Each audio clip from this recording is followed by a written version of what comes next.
일단 박병현 기자가 몇 가지 좀 준비해 왔는데 학교 폭력 신고 건수들이 쭉 있습니다. 일단 22년에 상당히 많이 늘었어요. 네. 어떻게 봐야 될까요, 이거는?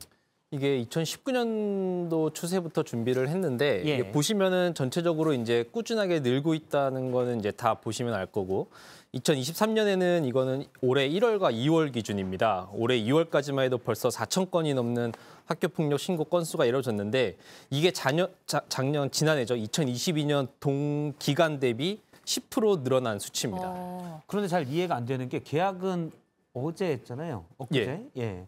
근데 벌써 1, 2월에 4천 건이 넘어요? 그러니까 이제 예전에 같으면은 이제 계약을 해서 이제 실제적으로 뭐 물리적으로 괴롭힌다든지 뭐 정신적으로 괴롭히는 게 있었는데 요새는 이제 워낙 스마트폰 같은 이런 매체? 뭐 SNS 예. 이런 것들이 발달하다 보니까 이제 굳이 계약을 하지 않더라도 이런 새로운 사이버 범죄라고 하는 이런 새로운 학교 폭력 유형이 많이 늘어나고 있다고 합니다. 네. 예. 2022년에 이렇게 확 늘어난 건 이유가 따로 있을까요? 이때도 아무래도 그 사이버 폭력 그 건수가 늘어나서인데 이때는 사실 코로나 때문에 이제 비대면 맞아요. 수업이 이루어지던 네. 때인데 그러다 보니까 아무래도 이제 그 인터넷 상에서 뭐 서로 알지 못한 상에서 이제 욕설을 한다든지 서로 잘 알지 못하지만 그런 걸로 이제 그 사이버 범죄 비중이 늘어나면서 2020년에는 10,000건을 넘어섰다고 합니다. 이건 이제 경찰에게 신고가 된 것 기준인가요? 맞습니다. 공식적으로 집계된 건수인데 사실 집계가 안 된 건 더 늘어날 수도 있다고 보면 될 것 그러니까 사실 같습니다. 그런 부분들은 이제 명쾌하게는 볼 수는 없겠네요. 예를 들어서 그냥 신고가 더 많아졌다, 예전보다. 예전에는 그냥 참고 있다가 못 참겠다, 신고가 많아졌다. 이런 것도 있을 것이고 그리고 실제 학교 폭력이 많이 늘었을 수도 있고요. 그렇죠. 맞아요. 네. 그 학교 폭력이 근데 가장 많이 발생하는 거는 의외로 초등학생이라고 하는데 이것도 신고가 많다는 의미인가요? 맞습니다.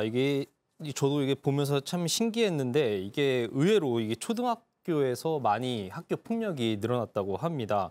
아무래도 이제 그 아까도 말씀드렸지만 사이버 폭력 같은 거 요새 초등학생들도 다 이제 스마트폰을 가지고 있고 예. 또 이제 많은 영상 매체에 노출되다 보니까 이제 옛날 그런 영화나 드라마 이런 사례를 통해서 요새는 초등학생들이 이제 오히려 윗세대들의 그런 학교 폭력을 굉장히 약간 따라하는 경우도 많다고 하고 그렇기 때문에 이제 아무래도 이제 점점 그 학교 폭력의 연령대가 좀 낮아지고 있는 추세라고 합니다.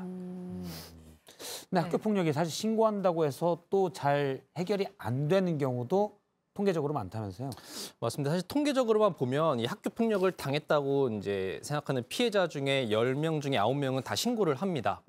초등학생 같은 경우에도 한 89%가 이제 신고를 하고 중학생도 90%, 그 고등학생들은 이제 95% 정도가 이제 학교 폭력을 당했다고 신고를 하는데 문제는 이제 그게 어떻게 해결됐느냐가 이제 문제인데 경미한 조치, 그러니까 뭐 접근 금지라든지 뭐 서면 사과 이런 것들이 이제 한 60% 정도. 그러니까 사실상 뭐 강제 전학이라든지 뭐 퇴학이라든지 이런 중한 그 뭐 처벌 이런 것들은 이루어지고 있지 않은 상황입니다. 예.